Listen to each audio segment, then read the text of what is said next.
Mesdames, Messieurs, bonjour. Aujourd'hui, dans notre émission Africa Europa, nous abordons la thématique de l'Africain en Europe et de son implication en Afrique.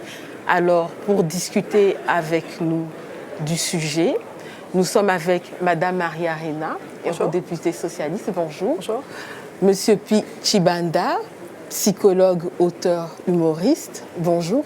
Bonjour. Monsieur Rex Kazadi, politique, combattant. Bonjour. Bonjour. Et alors, je co-anime le débat avec Ousmane Kaba. Ousmane, bonjour. Bonjour. Voilà. Alors, Madame Maria Arena, vous êtes eurodéputée socialiste, vous êtes vous-même militante de la cause de la diversité ici en Europe. Il y a eu le pacte de la diversité, il y a eu plusieurs engagements concernant la diversité. Quel est aujourd'hui le constat au niveau de la place que l'Europe accorde à l'Africain de la diaspora ? Alors on a eu il y a quelques semaines un débat ici qu'on a organisé au Parlement européen et qu'on mène d'ailleurs aussi avec Cécile Kyenge au Parlement sur la question de l'afrophobie. Et donc sur la question de comment l'Europe se conçoit-elle noire ou en tout cas comment l'Europe n'arrive pas à se concevoir noire. Donc comment est-ce qu'elle intègre la question de la diversité et particulièrement des personnes qui sont afrodescendantes. Et il y a un constat terrible en Europe, c'est que les personnes afrodescendantes vivent 2 fois plus la discrimination que toute autre personne issue d'une autre origine, que ce soit d'autres continents. Et donc on regarde les statistiques qui ont été faites par différentes études. L'ULB a fait des études, mais de manière générale, le réseau ENAR aujourd'hui en Europe montre que des personnes afrodescendantes avec des diplômes beaucoup plus élevés que la moyenne des habitants européens. Donc aujourd'hui, les personnes d'origine africaine ont beaucoup plus de diplômes que les Belges eux-mêmes, par exemple en Belgique. Eh bien, ce sont des personnes qui sont doublement discriminées. Elles n'ont pas accès à l'emploi en relation avec les diplômes qu'elles ont. Et je dirais même de manière générale, elles n'ont pas accès à l'emploi, même quand ce n'est pas en lien avec les diplômes. Et donc on a décidé de travailler avec Cécile Kyenge sur cette directive de la diversité et comment prendre en considération le racisme lié à cette afro-descendance pour donner la possibilité à ces personnes en Europe d'avoir leur place en Europe. Parce que souvent, on parle des personnes d'origine africaine comme étant la diaspora qui peut avoir un rôle en Afrique. Bien sûr, et elle a un rôle en Afrique parce que si on parle de la coopération au développement, c'est celle qui retourne le plus de moyens économiques à l'Afrique. Mais moi, je pense que la première chose qu'on doit se poser comme question, c'est quelle est la place de la diversité, la place de ces personnes en Europe. Parce que ce sont des Européens, ils sont Européens de première, deuxième, troisième génération.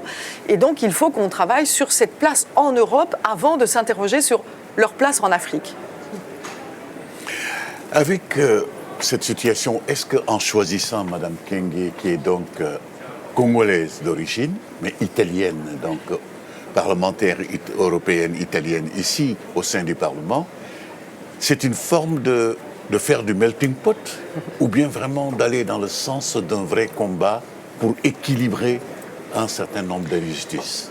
Vous savez, Cécile Kyenge, elle a été ministre de l'égalité en Italie et ça a été une des premières ministres qui a, au sein du Parlement italien, reçu des menaces, qui étaient des menaces de mort parce qu'elle était tout simplement noire, qui, au sein du Parlement, certains parlementaires italiens ont eu, je dirais, l'outrecuidance de jeter une banane à Cécile Kyenge à l'intérieur du Parlement italien. Et donc pour moi, elle est synonyme de ce que le racisme européen peut représenter à son égard. Cécile Kyenge, elle est privée de liberté aujourd'hui quand elle bouge en Europe parce qu'elle est tout simplement menacée, parce qu'elle est noire. Et donc plutôt que de priver les racistes de leur liberté, eh bien, on prive une citoyenne européenne tout simplement parce qu'elle est de couleur et qu'elle exerce une fonction qui est une fonction de haut niveau en Italie. Et donc pour moi, elle représente ce pourquoi nous devons lutter aujourd'hui en Europe, c'est-à-dire ne pas juger la couleur d'une personne, mais de la juger sur ses actes, sur sa compétence, et ne pas prendre en considération cette question de la couleur. Et donc ce n'est pas faire un melting pot, c'est d'avoir une ambassadrice, quelqu'un qui peut témoigner de ce qu'elle a vécu lié à ces phénomènes racistes. Et quand on regarde tout cela, honorable, moi, il y a une question qui me taraude de l'esprit, c'est comment se fait-il, on a l'impression que tout s'est libéré maintenant, banalisé en fait. Le fait de l'étranger, ce n'est plus l'étranger qu'on regarde de loin, mais c'est plutôt l'ennemi à qui il faudrait interdire même l'espace européen. Alors comment cette libéralisation a eu à se produire ? Alors moi, je ne parlerai pas de libéralisation parce qu'en général, quand on parle de libérer, c'est dans le sens positif du terme. Aujourd'hui, j'ai plutôt l'impression qu'on vit en Europe un certain enfermement des pensées et la question migratoire qui a été si mal gérée en Europe. Vous avez bien vu que je n'ai pas parlé de crise migratoire, parce que je pense qu'il n'y a pas de crise migratoire, il y a juste une crise de la gestion migratoire par les Européens. Aujourd'hui, on est 500 millions d'Européens et on n'est pas capable d'accueillir dignement 2 millions de personnes qui demandent l'asile, tout simplement parce qu'ils sont menacés de mort dans leur pays d'origine. Parce qu'il y a des guerres, parce qu'il y a des crises, parce qu'il y a des changements climatiques, parce qu'ils sont menacés par des régimes politiques. Et donc, c'est quand même une incompétence européenne, et je dirais même des États membres européens, parce que vous savez que la question de l'accès au territoire n'est pas gérée par les institutions européennes, à savoir le Parlement ou la Commission européenne, mais ce sont des compétences nationales pour lesquelles les États membres doivent se mettre d'accord ensemble. Alors ce qui est très paradoxal, c'est que quand il s'agit de forcer la Grèce à se mettre dans un carcan budgétaire, on arrive à mettre tout le monde d'accord, mais quand il s'agit de forcer la Hongrie ou la Pologne ou la République tchèque à accueillir des migrants, dans ces cas-là, on n'arrive pas à contraindre effectivement ces pays qui sont des pays réticents. Et donc moi, je pense que l'Europe a besoin d'outils pour gérer la question du flux migratoire, qui est une réalité européenne, qui a toujours été une réalité européenne. C'est pas d'aujourd'hui. Enfin, je veux dire, l'Europe a toujours été un territoire qui a été traversé par la question migratoire, et je trouve que c'est plutôt un plus, c'est un enrichissement, c'est une question de la diversité européenne. Mais aujourd'hui, on est plutôt dans l'enfermement des mentalités plutôt que dans la libération des mentalités. Actuellement, il faudra qu'on retravaille cette question au niveau européen. Peut-être pas au moment où on est en crise, mais peut-être à un autre moment, il va falloir retravailler la question de la diversité européenne et la faire accepter par les populations. Merci. Mona, on a justement Voilà. un des représentants de cette intégration ou diversité ici Voilà. au sein de l'Europe. Voilà, puis Chibanda, donc comme je le disais au début, vous êtes psychologue, vous êtes auteur, vous êtes aussi connu en tant qu'humoriste, vous êtes le célèbre fou noir au pays des Blancs. Alors, que pouvez-vous dire, comment témoignez-vous de votre intégration ici en Europe, où vous êtes énormément sollicité? Moi, je veux commencer par vous dire que tout à l'heure, vous avez posé la question de savoir quelle est la place que l'Europe accorde aux Africains. Le verbe accorder, moi, ça ne m'arrange pas. Je suis quelqu'un qui suis réaliste.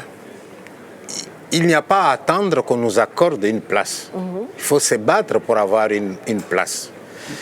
Chez nous, il y a un proverbe qui dit « Les yeux qui ont vu des montagnes ne peuvent pas s'émerveiller devant les plates-bandes ». J'ai souffert dans mon pays. La discrimination, je l'ai connue au Congo aussi. On ne m'a jamais offert quelque chose sur un plateau au Congo. J'ai dû toujours me battre. À quel niveau, puis? Au niveau professionnel. Moi, je fais partie d'une tribu où vous terminez les études, on vous dit il y a du boulot, mais pas pour les gens de votre tribu. On appelait ça le système des quotas. Eh oui. Je fais partie des gens qui, du jour au lendemain, voient quelqu'un devant la porte. Ah, tu es indésirable. On nous appelait les biloulous, les insectes. Allez-vous-en. Tout simplement parce que je fais partie d'une tribu quelconque. Quel que soit le travail que je faisais, quels que soient les apports que je faisais à mon pays, du jour au lendemain, j'ai dû partir. Mais quand on part comme ça, quand on est blessé comme ça, vous pensez que ici je vais attendre qu'on m'accorde? Non, je suis déjà vacciné pour la souffrance. Et quand j'arrive, je dis, je vais me battre pour avoir ma place. Alors, je nage à contre-courant. Je suis parti d'un principe en me disant, là où il y a des gens, il y a aussi l'humanité. Et je fais confiance comme ça à la nature. J'arrive dans un village de Cour-Saint-Étienne. On me dit, voilà, vous habitez là. Je me trouve tout seul, moi qui n'avais jamais vécu tout seul. Je dis, qu'est-ce que je fais? Plutôt que de dire, bien, comment ça va se passer? Non, je me lève et je vais sonner à la porte de mes voisins. Bonjour, c'est moi, je viens du Congo, j'habite chez vous. Dans un premier temps, on dit, mais c'est un fou. Mais avec le temps, on s'est rendu compte que le fou n'est pas celui que l'on croyait. Mais de là, je commence à prendre des initiatives. Qu'est-ce qui se passe dans ces villages? Il y a une chorale, j'ai chanté déjà. Et je vais dans cette chorale. Il y a une troupe de théâtre dans le village. Je vais dans la troupe de théâtre du village. On fait passer des faire-part pour dire un tel est en deuil, etc. Moi aussi, je me présente à ces deuils-là. Tu t'imagines, ta famille est en deuil, tout le monde arrive et vous voyez dans la chorale là, un Africain qui vient aussi. Mais tu vois, ça c'est pour me faire une place dans le village. Mais en même temps, le boulot, je savais qu'on n'allait pas me le donner. J'ai dit, je vais créer mon propre travail. Mais ça, vous n'allez pas demander à tous les autres Africains de faire la même chose. Je suis psychologue, j'ai travaillé dans une entreprise, j'ai été directeur d'école. J'ai commencé par créer une école de devoirs. Et de là, j'ai écrit des bouquins. Et à partir de mes bouquins, j'ai fait des spectacles. Un fou noir au pays de blanc a été joué 2500 fois dans le monde entier. Dans tous les pays où on parle le français, et même en Allemagne, en Slovaquie, partout. Le livre Un fou noir au pays de blanc vient d'être traduit en allemand, destiné aux élèves de l'Allemagne, de l'Autriche et de la Suisse allemande. Et dans tous ces endroits, on m'appelle. Donc je suis vraiment mal placé pour représenter l'Africain moyen. Parce que moi, je nage à contre-courant et j'ai envie de dire aux Africains, on ne va pas vous donner ce que vous cherchez, battez-vous. Vous voyez, même sur le plan politique. Je suis de ceux qui peuvent avoir une place si j'avais voulu. J'ai été sollicité. Mais en même temps, artiste que je suis, m'aligner sur une liste électorale, c'est m'aliéner la sympathie de tous les autres. Alors une meilleure façon de rester au-dessus de la mêlée, je reste au-dessus de la mêlée. C'est pour ça que dans la province où j'habite, j'ai eu la médaille de citoyen d'honneur de Brabant-Wallon. Je suis officier de l'ordre de Léopold.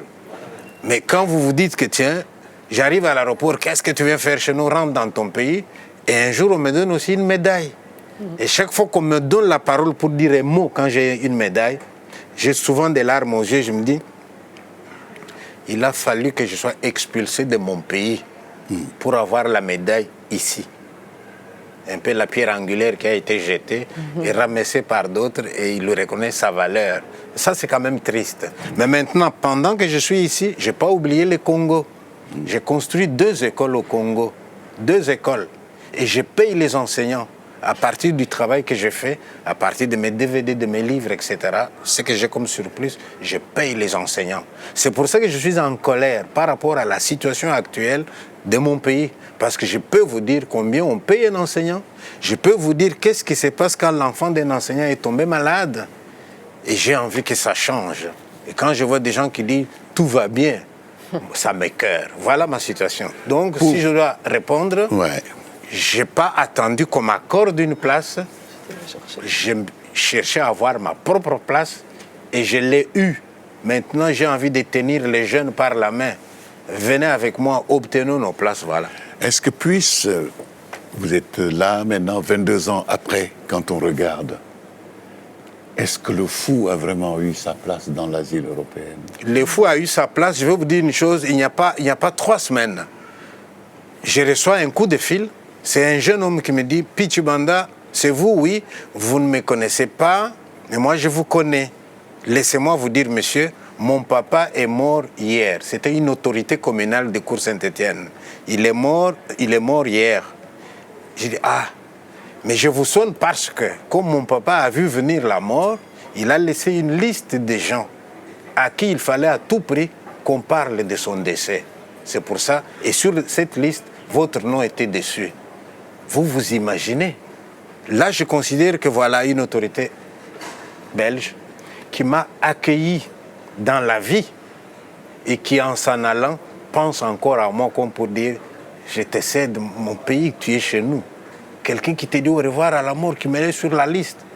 Eh bien, j'ai fait des kilomètres pour aller au deuil. Le deuil, c'était au-delà de Liège. Et je suis allé. Voilà comment on s'intègre. Voilà comment on voit quelqu'un qui participe à la vie des gens. Et je ne vous parle pas des gens qui me téléphonent. Puis, j'ai fait une tentative de suicide. J'aurais bien voulu en finir, mais c'est vous qui me retenez. Mais quand je reçois une dame qui m'écrit comme ça, mais je prends ma voiture, je vais à l'hôpital. Madame raconte. Oh, j'en avais marre, mais pourquoi moi je vous retiens? Elle me répond parce que vous, quand vous nous parlez, à la fin on se dit, mais avec tout ce qu'il a vécu, il a encore le courage, etc. Où trouve-t-il cette force? Et alors, insuffle-moi un peu. J'en ai un peu de toi, mais pas suffisant. C'est pour ça que j'avais envie de partir, mais je ne pars pas encore, mais je ne suis pas heureuse non plus. Et là, les gens demandent que je leur insuffle ce que j'ai comme énergie. C'est pour ça que j'ai joué ce spectacle au-delà de 2500 fois. Et quand les gens me disent « t'es pas fatigué », j'ai dit « non, comment voulez-vous que je me fatigue si ça vous apporte autant de bien que vous le dites ?»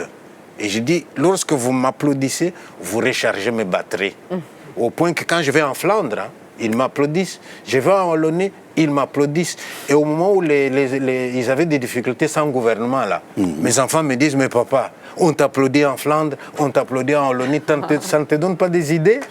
J'ai dit « on va leur donner un délai. Si dans 3 mois, ils n'ont pas un Premier ministre, eh bien, Pichibanda, Premier ministre. » Quand je dis ça dans les salles, tout le monde applaudit. Pourquoi pas? Pourquoi pas? Pourquoi pas? Eh bien, je dis ça pour blaguer, mais ma place, je l'ai. Hein. Madame Maria Arena, que pensez-vous du témoignage depuis? Moi, je trouve ça formidable. Moi, vous savez, je suis une fille d'immigrés.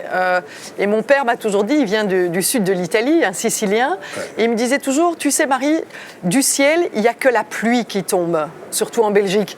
Et donc, tout le reste, tu devras te battre pour l'avoir. Tu devras faire des efforts. Tu devras effectivement faire ta place. Je pense que c'est vrai que rien n'est donné, rien n'est offert de manière générale. La seule chose, c'est qu'il y a des groupes de gens qui doivent se battre 2 fois plus pour obtenir quelque chose. Et c'est ça qui est injuste. Se battre, je pense que c'est plutôt positif pour obtenir quelque chose, pour être convaincu. On parlait des combattants, des militants. Je pense que c'est quelque chose qui est positif. Mais quand vous devez vous battre 2 fois, 3 fois plus et que malgré tout, c'est fatigant, ça n'arrive pas, alors vous créez le désespoir chez certaines personnes. Et c'est ça qu'il faut combattre. Alors ici, c'est pas ce qui s'est passé parce que je pense qu'il y a une énergie exceptionnelle qui est là. Mais malheureusement, tout le monde n'est pas doté des mêmes énergies. Et je trouve qu'il y a une profonde injustice dans ces cas-là quand on demande trop à certaines personnes. Mais c'est pour ça que je dis, si moi j'ai fait comme j'ai fait, je ne demande pas à tout le monde de faire la même chose que moi. Vous en avez qui arrivent ici, qui doivent commencer déjà par apprendre la langue.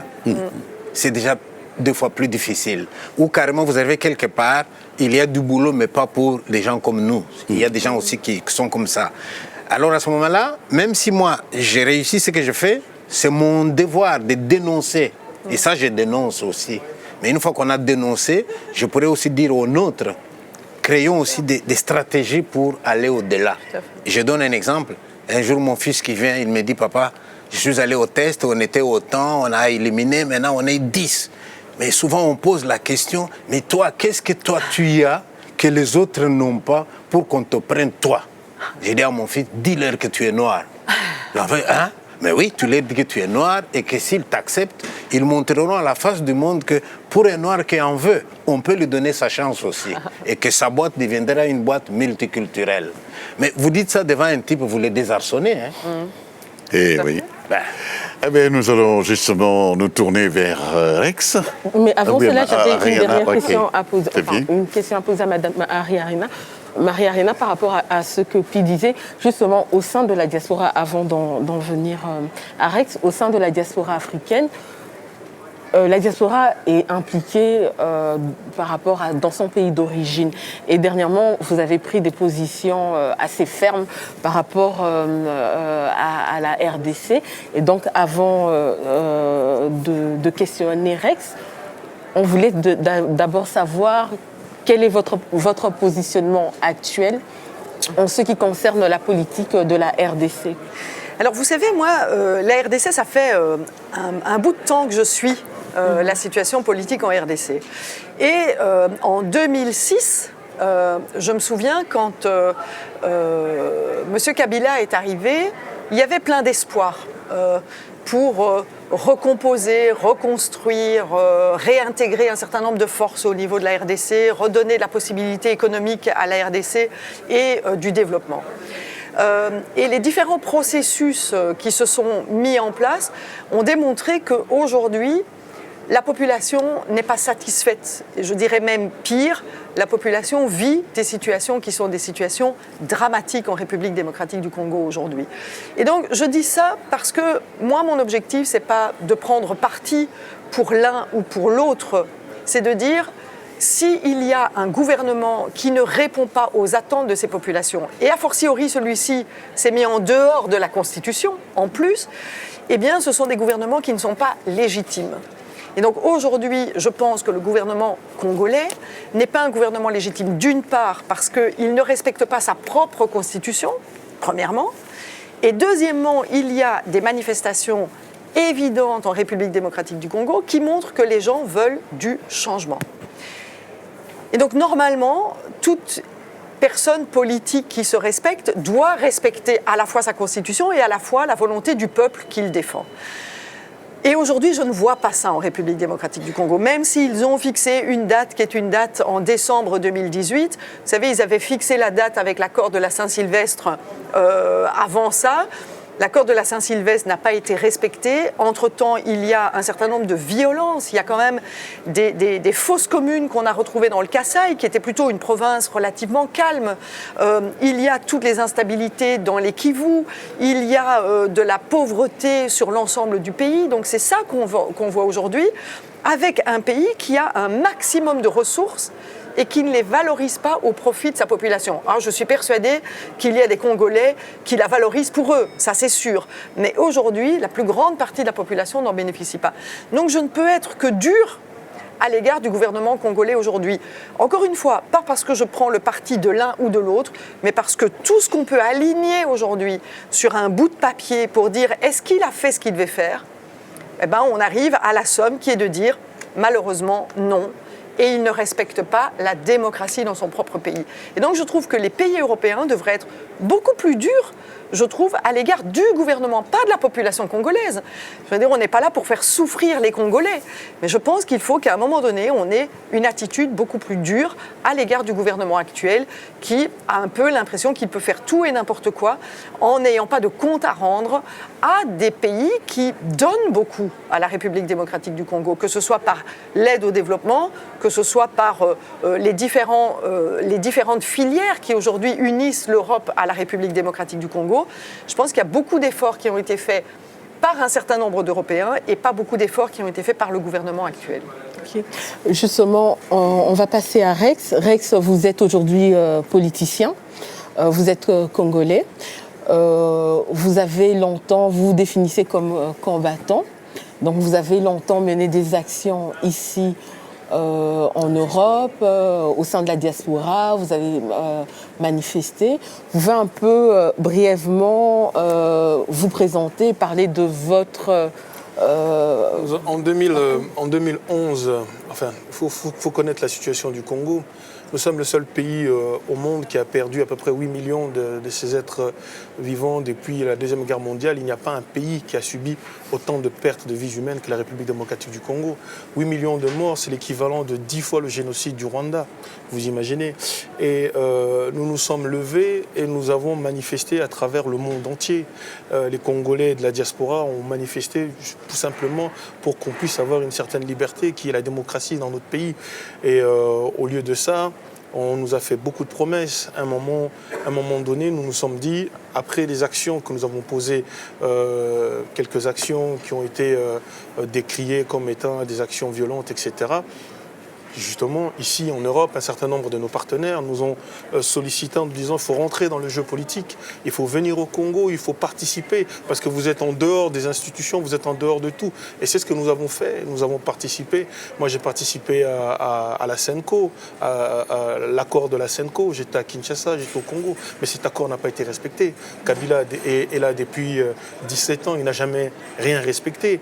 Et aujourd'hui, ce qui m'attriste, Madame Marina, c'est que vous vous battez beaucoup, on vous entend énormément sur le Congo, vous êtes partout, vous êtes sur tous les plateaux, mais vous êtes merveilleusement seul. C'est-à-dire que le combat que vous menez dans l'Union européenne, dans l'Assemblée, dans le Parlement européen, vous êtes quasiment isolé. Si beaucoup plus de voix, par exemple, nous avons appris que lors des sanctions, que la France et l'Espagne ont mis des droits de veto pour que certains tortionnaires des Congolais ne puissent pas être sur cette liste des sanctions. Et puis je me pose aussi la question, pourquoi vous ne sanctionnez pas la personne directement, c'est-à-dire la personne qui empêche les Congolais de pouvoir manifester tranquillement, c'est-à-dire Joseph Kabila. Et lorsque vous parlez des responsabilités, effectivement, l'Union européenne a une énorme responsabilité. Hein. Nous n'oublierons pas, nous Congolais, qu'en 2006, vous avez quand même déployé 17 000 hommes de l'effort pour être sûr que Joseph Kabila allait devenir président de la République.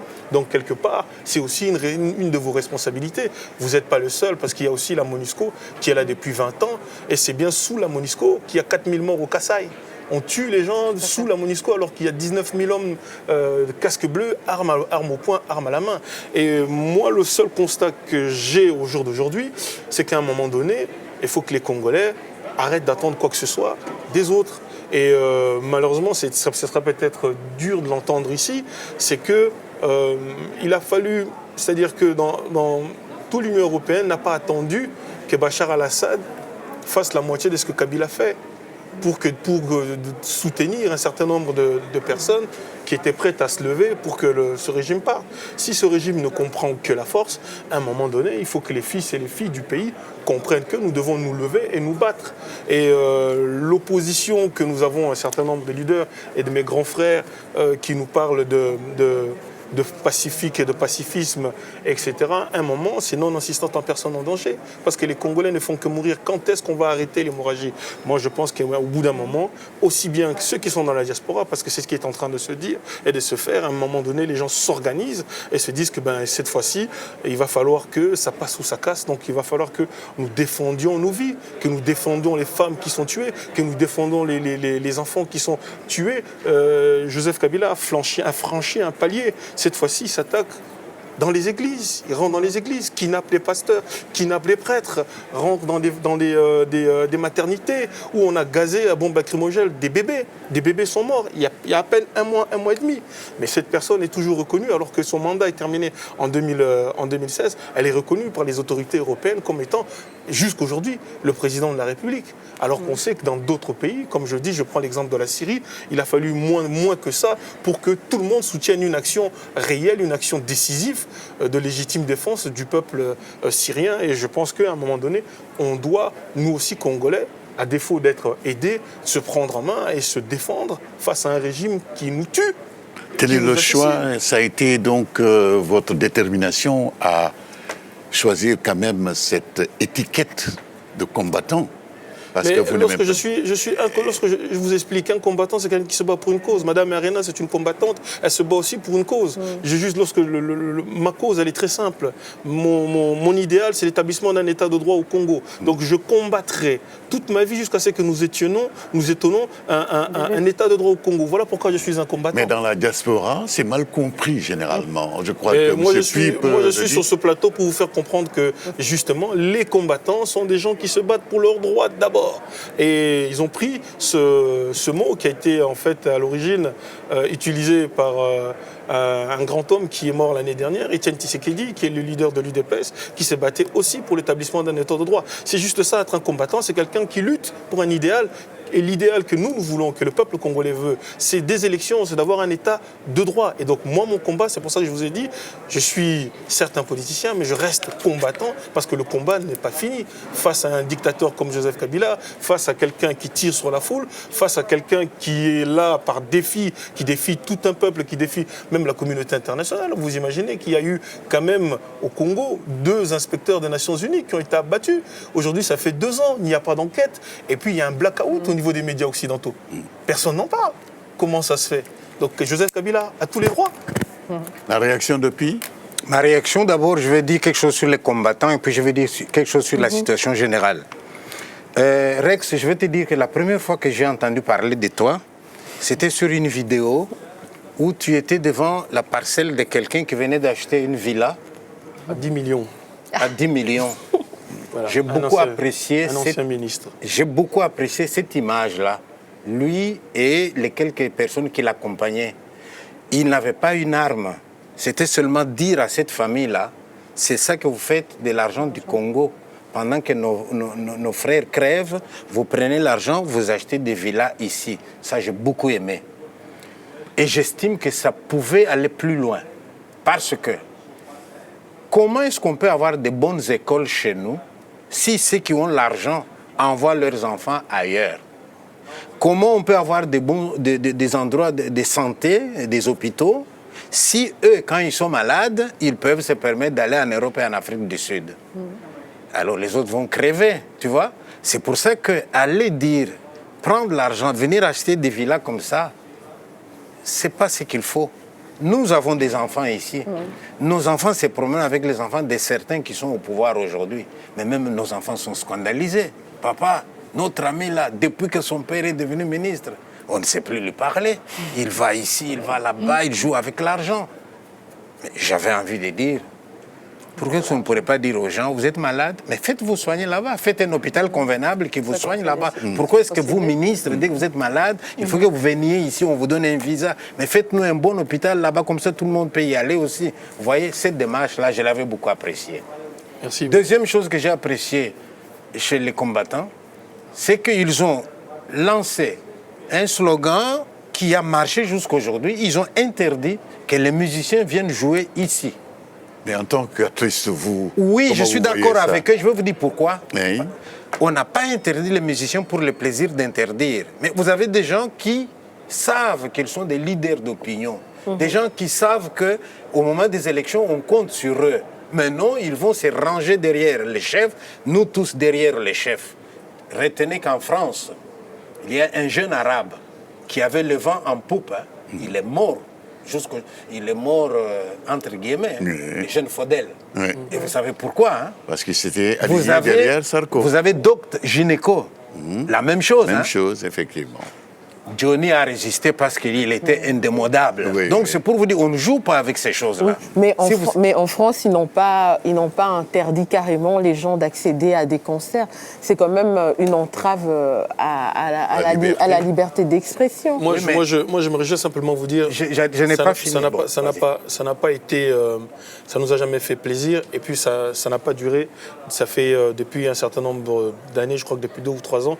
Ou bon, enfin, c'est parce qu'aussi nous sommes beaucoup plus politisés. On a laissé certains militants continuer cette ligne-là. Nous avons pensé qu'à un moment donné, c'est comme vous êtes dans une salle, il y a un DJ qui met de la musique, et puis il y a quelqu'un qui se fait violer sur le parking. Qu'est-ce qu'on fait? On continue pas à danser, on s'arrête. Il faut signaler à tout le monde qu'il y a le feu à l'extérieur, que quelqu'un s'est fait agresser. On vient au secours de la personne, on voit la personne, mais après, là où je suis plus d'accord avec certaines personnes, c'est qu'après, il faut remettre évoluer. la musique, il faut évoluer, Oui. que les choses puissent continuer à avancer. Et pour revenir, en fait, aujourd'hui, véritablement, j'aimerais vraiment parler des choses cardinales à ce qui concerne la République démocratique du Congo.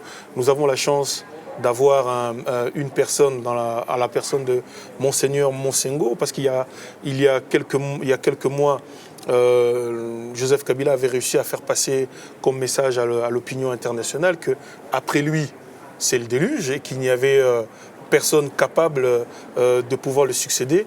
C'était pas faux entre parenthèses, vu que tous les leaders politiques étaient prêts à se bouffer. Et donc on savait très bien que le pays allait être divisé. Mais nous avons, comme la nature a horreur du vide, nous avons des hommes extraordinaires comme Monseigneur Monsengo et l'Église catholique qui s'est élevée, qui prend sa part et qui fait sa part, qui est l'église au milieu du village. Et moi, j'aimerais vraiment apporter un témoignage fort vis-à-vis de l'église catholique, qui n'est pas du tout politisée, mais qui comprend la souffrance du peuple congolais et qui est aux côtés du peuple congolais. Et une personne comme Monseigneur Monsengo peut nous permettre demain d'aller dans des élections. Si il gère une transition, ça peut nous permettre d'avoir des élections libres et démocratiques, sachant déjà que seule l'Église catholique, en 2011, était capable d'aligner à peu près 30 000 témoins pour témoigner de la véracité réelle des urnes. Et déjà à l'époque, Joseph Kabila avait perdu puisque l'Église avait dit qu'il y avait de la triche. Mais malheureusement, la Belgique, à cette époque-là, avait dit qu'il y avait de la triche, certes, mais pas suffisamment pour déclarer Kabila, machin. Mais c'est comme s'il dit, vous êtes dopé, mais bon, c'est pas suffisamment pour que... Bon, enfin bref. Puis, on vous a un peu coupé la parole. On m'a coupé la parole. Pour revenir aux combattants, je voulais dire, le point de départ, lorsque la musique commence à être utilisée dans le cadre de la propagande, eh bien, on n'en veut pas. Les choses ont évolué. La preuve est que quand Papa Wemba est mort, nous lui avons fait un grand deuil. Je ne sais pas si vous étiez dans la salle. Et là, on m'a donné la parole, j'ai dit, mais est-ce qu'on ne se contredit pas là? Papa Wemba meurt et tous on est tristes, on les pleure. Mais il serait venu ici 2 semaines plus tôt pour jouer, vous seriez debout pour le battre. C'est quoi cette histoire? Pour dire qu'il faut qu'on dépasse maintenant. Et dépasser, ça serait de dire, ils ont retenu la leçon. Parce que la leçon, ils l'ont retenue. Dire, vous pouvez venir, quitte à ce qu'on censure certaines chansons, dire, pas de la politique ici, rester dans le culturel. Donc il faut avancer sur ce point-là. Tout à fait. Maintenant, je voudrais parler de la situation générale du Congo, telle que moi je la perçois. Il se joue dans notre pays une pièce de théâtre dont l'auteur, les acteurs, les souffleurs ne sont pas tous au Congo. Ça, c'est un constat. Deuxième chose que je voudrais dire aussi, c'est que Madame Arena, chaque fois que vous allez dire, en 2006, on avait l'espoir que lui, en 2011, on pensait que lui, mais nous, on pensait que non, ça n'irait pas, on le savait. Mais il n'y a personne qui nous a écoutés à ce moment-là. Personne ne nous a écoutés. Regardez la presse belge. Au moment où on a attaqué le Congo pour la première fois, vous avez été sur terrain, on l'a dit à qui voulait nous entendre, les Rwandais sont entrés chez nous. La presse belge, non, ce n'est pas les Rwandais, c'est les Banyamulenge. On a créé cette histoire des Banyamulenge. La même presse, je peux vous sortir les journaux. 2 ans après, quand il y a eu beaucoup de gens tués à Kisangani, quand les Ougandais et les Rwandais se sont battus, vous voyez la même presse qui commence à écrire, maintenant qu'il est tout de même reconnu que c'était des Rwandais. Mais pourquoi on ne peut pas voir avant? Pourquoi faut-il que les années passent pour qu'on reconnaisse? Or, dans notre philosophie, nous les Africains, chaque fois que moi je vous dis, c'est un tel qui a fait, non, c'est pas lui. C'est comme si tu disais à l'autre, vas-y, nous te couvrons. Et quand vous les couvrez, on fait des dégâts, on fait des dégâts, on fait des dégâts. Et quand tout ça est fait, alors on revient à... J'ai envie de dire, tous ceux qui se prennent pour les experts de l'Afrique, de grâce, ils ne sont pas si experts que ça. Je vais vous donner un petit témoignage. Tshisekedi est mort. Tshisekedi, on ne l'a pas encore déjà enterré. Mais regardez dans la presse belge, au moment où on dit... Qui sort de l'ombre maintenant, à part Tshisekedi, qui peut devenir le prochain leader? Donc il y a des gens qui émergent petit à petit. Mais vous allez voir la même presse qui commence à tirer sur Félix Tshisekedi, avec comme argument Félix Tshisekedi qui n'a même pas su organiser les funérailles de son père. Je dis, mon Dieu, mais votre anthropologie, votre sociologie, vous mettez où? Tshisekedi a des frères et sœurs, parmi lesquels un évêque. Félix n'est même pas le fils aîné. Oui. Ousmane, dis-moi, dans notre culture, le type qui est mort, il a des frères et sœurs, parmi lesquels un évêque. Mais quel est le rôle de Félix là-dedans? Non. Et si même il n'avait pas un évêque là-dedans, mais Félix n'est même pas fils aîné, pourquoi va-t-on l'accuser? Donc, comme si c'est le nom de Tshisekedi. La primogéniture est très, très, très respectée en Afrique. Alors, maintenant, ce que moi j'ai encore envie de dire, c'est que je participe au débat. Je vois les Européens qui sont pour nous, qui veulent bien qu'on avance, mais on s'y prend toujours très mal. Alors, je dis aux combattants, ça c'est quelque chose à dire aussi aux combattants, comme tu étais parmi eux, tu peux dire ceci que il y a un amalgame là-dedans, dans ces gens-là aussi. Vous avez des gens là-dedans qui sont aussi responsables de ce que nous vivons pour avoir participé à toute l'époque moboutiste. Tout à fait. Hein, ils sont là-dedans. Alors maintenant, ils viennent, ils cassent. Il faut comprendre que c'est un mouvement populaire. Voilà. Un mouvement populaire dans lequel, pour y adhérer, il faut simplement être congolais. Et donc, de facto, on a la représentativité de tout le Congo, dans lequel il y a des bons, il y a d'autres qui ont trempé avec l'ancien régime moboutiste, etc., etc.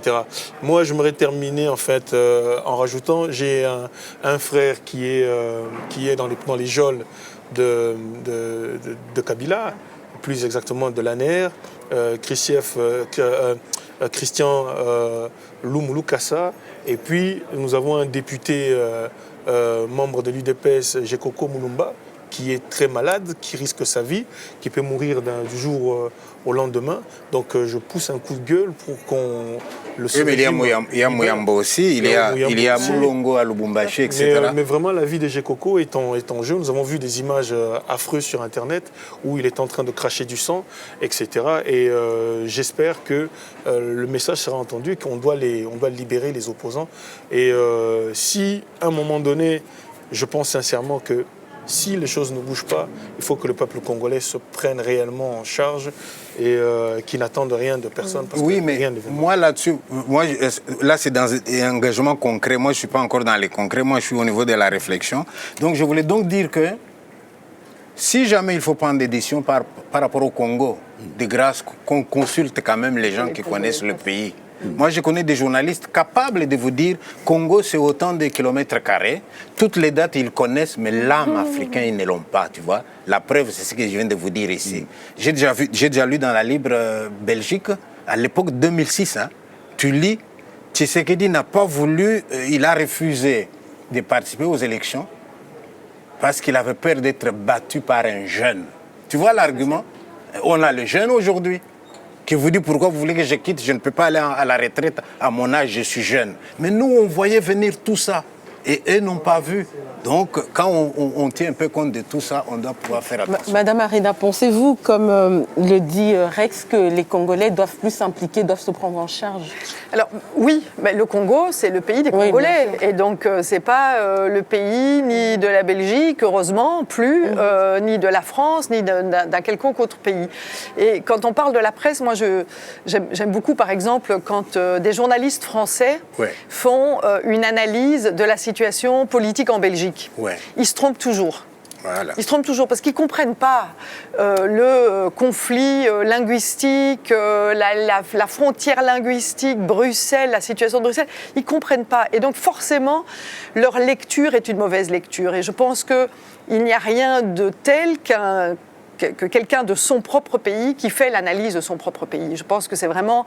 On ne peut pas se dire expert d'un pays si on n'y est pas vécu, si on n'a pas des racines, si on ne comprend pas, si on n'a pas vraiment l'âme du pays. Connaître la géographie du pays est une chose, connaître certains pays, personnes d'un pays est une autre. Certains spécialistes de l'Afrique connaissent l'Afrique ou connaissent le Congo parce qu'ils connaissent une élite qui vit là. Mais vous l'avez dit, l'élite ne représente pas la réalité du vécu des gens en République démocratique du Congo. Donc, moi, je veux dire, quand je travaille ici au Parlement européen sur la question du Congo, ce n'est pas en jugeant la situation au Congo, c'est en disant, nous, Européens, quelle est notre responsabilité? Vous avez dit, on a des responsabilités historiques, et je pense qu'on doit les reconnaître. Je pense que la question de la colonisation est une question dont on parle plus beaucoup en Europe. Vous savez, il y a le musée de l'Europe ici, la maison de l'histoire de l'Europe. Il n'y a même pas une ligne sur la question de la colonisation. Et donc on a un peu l'impression qu'on a un petit peu balayé, on a mis, vous savez, comme quand on ne veut pas vraiment nettoyer la maison et qu'on met le tas de poussière en dessous du paillasson.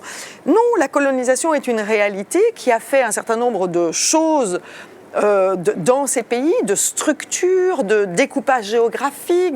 Il y a des choses qui, de par la colonisation, émergent. Donc on a une responsabilité là-dessus. On a une responsabilité aussi parce qu'on a eu des entreprises qui sont allées là-bas et qui ont joué avec le pouvoir, qui ont joué la corruption, qui ont entretenu ces phénomènes de corruption. Et donc il y a une responsabilité européenne dans ces organisations, je dirais, de kleptocratie aujourd'hui en Afrique. Et ce n'est pas uniquement la République démocratique du Congo. Malheureusement, aujourd'hui, c'est en train de s'orienter vers d'autres continents. Je pense que les Chinois ne sont pas plus respectueux des droits de l'homme que certaines entreprises européennes ne l'ont été dans le passé. Et donc, il y a là, je pense, du côté européen, des exigences à avoir quand on a des investisseurs européens qui décident d'aller investir en Afrique. Il faut que nous puissions, nous, exiger en tant qu'Européens un certain nombre de principes et de standards qui sont des principes et des standards de respect des droits de l'homme. On ne peut pas, là aussi, balayer et mettre en dessous du tapis en disant « oui, mais on a besoin des ressources ». Et donc, à n'importe quel prix, on va aux ressources. C'est la raison pour laquelle on a voulu prendre une loi ici sur les minerais des conflits pour faire en sorte qu'il y ait une traçabilité et qu'on n'utilise pas cela pour corrompre les systèmes en Afrique. Après, pour le reste, les élections, ça doit être des élections faites au Congo par les Congolais, et c'est les Congolais qui doivent être contents. Moi, j'ai toujours dit aux Congolais, je ne vais pas soutenir un processus électoral qui n'est pas soutenu par les Congolais. Si par contre, par le biais de l'accord de la Saint-Sylvestre, par le biais de la CENCO, il y a quelque chose qui se passe au Congo, où tout le monde adhère au processus électoral, alors l'Europe peut dire mais comment est-ce qu'on peut soutenir, comment est-ce qu'on peut financer certaines choses, comment est-ce qu'on peut faire des observations électorales. Moi, dans l'état actuel des choses, par exemple, je ne plaiderai pas pour que l'Europe aille observer les élections au Congo. On va se faire manipuler. Et donc, si on nous appelle aujourd'hui dans l'état actuel des choses, ce sera pour quoi ? Ce sera pour valider des élections. Valider un tricheur, valider le remplaçant de Joseph Kabila. Et donc, je pense qu'on ne doit pas rentrer dans ce jeu-là. Par contre, s'il y a une adhésion de la population, des partis, de l'opposition, de la société civile à un processus électoral et que tous ces acteurs disent « on aimerait que vous participiez ». Et pourquoi jusqu'à présent il n'y a pas encore cette adhésion populaire ? Parce que je pense qu'aujourd'hui, le gouvernement ne rend pas la transparence du processus électoral. En dehors du gouvernement, le véritable problème aujourd'hui, c'est Kabila. Oui, bien sûr, mais si... Il est à la base. Alors, le gouvernement n'est que l'émanation de Joseph Kabila. Mais moi, je ne crois pas dans l'homme providentiel ou dans l'homme manichéen. Je pense que Kabila n'est pas seul. Et Kabila a autour de lui des gens qui le conseillent dans une certaine pratique. Et donc, Kabila seul ne pourra pas faire ce qu'il fait, comme un autre seul ne pourrait pas faire le changement à lui tout seul. Vous savez que le pouvoir au Congo, c'est tenu par malheureusement d'un leader. Et si ce monsieur tombe, tous les autres qui sont conseillers, machin, tomberaient avec lui et le peuple commencera déjà à espérer. Et l'espoir fait vivre. J'espère, mais je n'en suis pas certaine. Alors, Pi va terminer, puis Madame va conclure. J'aimerais que vous soyez notre porte-parole pour vous dire ceci que Pi Tshibanda que je suis et beaucoup de gens que je connais, il y a quelque chose d'important que nous n'avons pas dit. Nous croyons, à tort ou à raison, vous me le direz, qu'il existe un complot international qui avait pour objectif de couper une partie du Congo, de le donner à un pays voisin. Et que pour pouvoir atteindre cet objectif-là, il faut un certain type de président pour pouvoir le faire. Tandis qu'avec un type comme Tshisekedi, on ne l'aurait jamais réussi. Je vais vous donner la preuve. La preuve, c'est, vous allez sur YouTube, j'ai mis une vidéo qui s'appelle « La valise de Mobutu ». Et dans cette vidéo, je reprends les paroles de Sarkozy, que je reprends de mémoire. Le peuple rwandais, brave et dynamique, a besoin d'espace. Tandis que le peuple congolais, avec une organisation géographique bizarre, doit accepter de partager ses richesses. La géographie a ses lois, il faut les respecter. Est-ce que vous avez entendu ce discours-là, oui ou non? Alors, moi, je n'aime pas du tout les théories complotistes. Et donc, c'est quelque chose auquel je n'adhère pas du tout.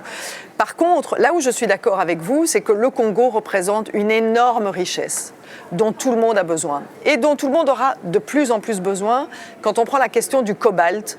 Aujourd'hui, avec les nouvelles énergies et particulièrement les voitures électriques, c'est une des ressources qui sera le plus demandée dans le monde entier. Et le Congo est le puits du cobalt mondial. Et donc je crois plus dans ces théories-là qui disent il faut garantir que nous ayons accès aux ressources à n'importe quel prix. Et donc c'est-à-dire plutôt des multinationales qui vont financer des systèmes plutôt que des volontés complotistes de donner le pouvoir au Rwanda ou à l'Ouganda ou à d'autres. Moi je crois plus dans des intérêts purement économiques et plus il y a d'instabilité au Congo, plus ils ont facilement accès à des ressources pas chères.